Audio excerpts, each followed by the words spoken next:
Enfin, moi, je fais très attention avec ces questions parce qu'on peut vite glisser dans la culpabilité, on peut vite glisser dans... Il y a des comportements qui sont pas du tout acceptables, mais j'ai pas d'avis tranché. Oui, moi, ce que j'ai appris dernièrement, c'était vraiment d'accepter que je ne peux pas me faire responsable des actes des autres personnes. Ouais. Du coup, j'ai fait juste ma part et je prends ma responsabilité dans ce que je pense qu'il faut faire un apport pour que la société évolutionne, ok? Parce qu'il y a un changement, parce qu'effectivement, il faut qu'il y ait un petit bouleversement sur une autre chose, ok? Parce que c'est là, ça est en train de déranger à quelqu'un, toutes les femmes. Alors, si ça dérange à quelqu'un, ça veut dire qu'il faut faire un changement parce qu'il faut que tout le monde soit heureux, ok? Les femmes, ils ne sont pas heureuses avec ce type de comportement, c'est collectif mondialement, partout. Du coup, il faut faire un changement. Oui. Et, ok. Donc, je me suis dit que je ne peux pas être responsable des actes des autres. Alors, je ne peux pas être responsable des actes des hommes. Qu'est-ce qu'ils vont faire, parce que ça implique l'éducation, la culture, la famille, et tout ça que je ne connais pas, je ne vais pas connaître. Non plus tous ces hommes qui font ça. Du coup, c'est pour ça que maintenant, ma réponse à la situation, c'est en première de ne pas m'énerver. Ok, ça c'est un grand changement pour moi parce que vraiment, avant c'était vraiment la colère, je pense, de toutes les autres femmes qui ont vécu ça avant aussi parce que ça reste dans la féminité collective, c'est pas juste moi, c'est toutes les femmes qui ont vécu ça avant, qui n'en ont pas parlé, il est là aussi maintenant. Et du coup, d'accepter ce comportement comme un comportement normal des hommes, ok, ou aussi des femmes, comme tu as dit, et de ne pas me faire responsable et de dire, ok, c'est son comportement, moi, peut-être je ne ferai pas ça dans son cas, et que ça ne m'affecte pas, ok?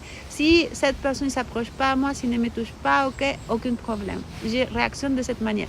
Après, je n'ai pas eu de situations dans lesquelles j'étais touchée ou quelque chose comme ça. Du coup, là, je sais pas comment. Là, il faudrait faire un acte plus. Là, il faut réagir vraiment. Il faut réagir physiquement. Mais si c'est juste avec des regards. Mais les choses, c'est que tout commence avec les regards. Non, mais bien sûr. Non, mais il y a des regards insistants qui, je pense, sont pas. Comment dire. Il faut pas qu'ils soient acceptés. Oui. Mais on est dans une époque où en fait j'aimerais pas que on culpabilise de regarder les autres, tu vois, parce qu'il y a quand même des mouvements je trouve sociaux qui sont, moi je dirais, extrêmes et qui vont dans des choses où finalement il y a la culpabilité est beaucoup utilisée et moi ça me convient pas en tout cas de faire attention à son comportement, oui.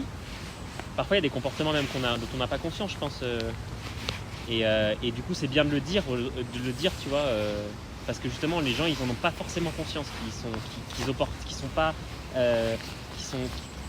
comment dire, qui froissent l'autre, tu vois, qui sont pas corrects avec l'autre, tu vois. Je pense que, mais oui, mais aussi, c'est vrai que, par exemple, quand on veut créer un changement social ou aussi un changement dans notre comportement personnel, la première chose, c'est d'aller dans les autres extrêmes. Ok? Du coup, on commence parce qu'on est dans un imbalance. Ok? On est dans un extrême parce que c'est un balance. Du coup, pour créer les balances dans les choses émotionnelles, on va dans les autres extrêmes. Et après, quand on a connu l'autre extrême, là, on revient au centre. Ok? Donc peut-être ces personnes un peu extrémistes, ils sont dans cet extrême, qu'il faut qu'ils existent aussi parce que je ne suis pas en train de les défendre. Mais ils sont aussi nécessaires pour montrer la autre partie, dans la autre extrémité. Ok? Après, il y a aussi des personnes qui sont dans les balances et c'est aussi très bien qu'ils existent. Mais il faut pas rester dans un des deux côtés, tu vois. Il faut toujours revenir au centre. Mais c'est compliqué quand c'est beaucoup de personnes qu'il faut qu'elle le fasse. Ouais. Mais c'est pour ça que je pense que parler sur le sujet, c'est important entre amis. Par exemple, si par exemple, moi que je parle maintenant avec toi, c'est génial. Après, peut-être tu pourrais parler avec tes amis, avec les filles, avec les hommes, surtout avec les hommes, parce qu'il y a des hommes qui ne sont pas conscientes. Et donc, comme ça, on peut créer un petit changement social à une petite escale. Tu vois, et plusieurs petites escales, ça peut faire des grands changements. Moi, je préfère dépenser. Je suis d'accord avec toi.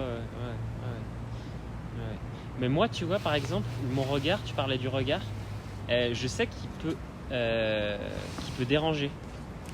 Mais je me dis pas à chaque fois que je regarde pas une personne pour me dire je veux faire une affaire avec cette personne en fait. Tu vois, parce qu'en fait, je sais qu'il peut déranger autant les femmes que les hommes. Autant des hommes m'ont déjà dit, et autant des femmes m'ont déjà dit. Donc ça, c'est bien, parce que moi, je me rendais pas compte, en fait, qu'il pouvait déranger, parce que sans doute qu'il était trop insistant, ou je sais pas. Après, je vais pas changer mon regard non plus, hein, mais peut-être l'intensité, et qu'est-ce que je voulais dire, Mais aussi, tu sais, le regard, il est hyper important parce qu'on peut transmettre des choses à travers le regard. Du coup, c'est peut-être ce qu'on transmet avec le regard, ce qui est pas très acceptable. Parce que, par exemple, si quelqu'un me regarde avec de l'amour, je parle de l'amour universel, pas de l'amour des couples ou de l'amour spécifiquement de quelque chose, pas de l'amour en général. Si quelqu'un me regarde, il me donne de la confiance, il me dit avec son regard, je suis en train de te regarder, mais ne t'inquiète pas. Ok, ça va. Si elle me communique quelque chose, ou elle, quelque chose qui me donne de la confiance, ça ne va pas me déranger. Mais si quelqu'un me regarde avec un regard insistant sexuel, par exemple, que je sens dans ce regard quelque chose de sexuel, ça va me déranger. Parce que moi, je ne suis pas d'accord avec que quelqu'un me regarde. Du coup, c'est inapproprié parce que c'est irrespectueux, parce que cette personne n'est pas en train de respecter la limite de ce que je suis d'accord en partager avec cette personne à travers les regards. Et du coup, le regard, il est très important, mais il faut être aussi conscient qu'on communique des choses avec les regards. Et du coup, quand on regarde quelqu'un, génial. Mais est-ce que je suis consciente de ce que je suis en train de communiquer? Qu'est-ce que je voulais transmettre à cette personne avec ce regard? Et du coup, si c'est de l'amour, de la bienveillance, de la compassion, et ok, tout va bien, ça va.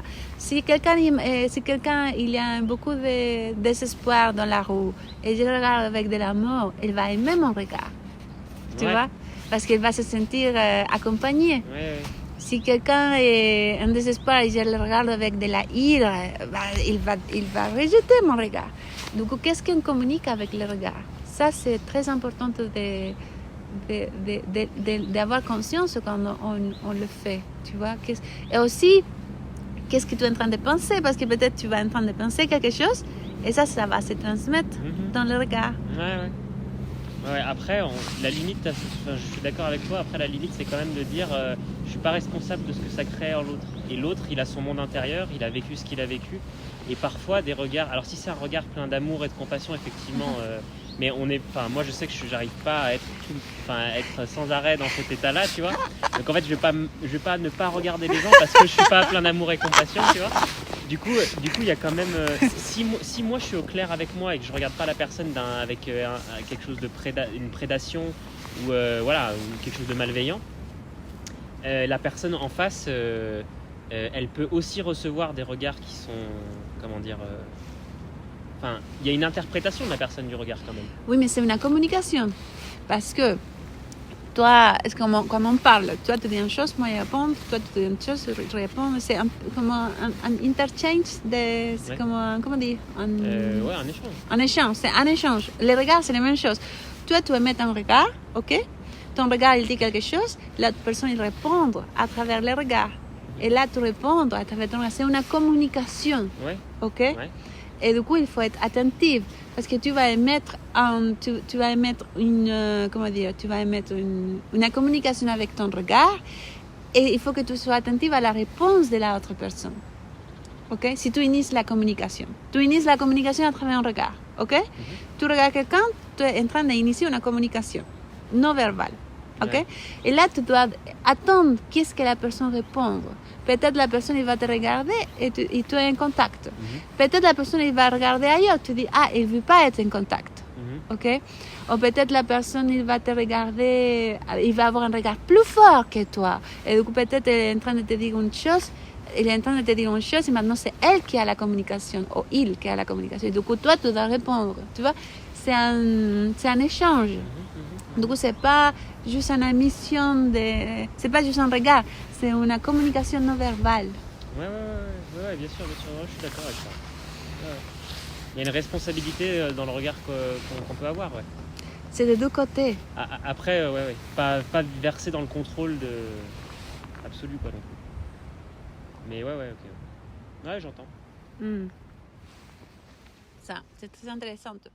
Parce que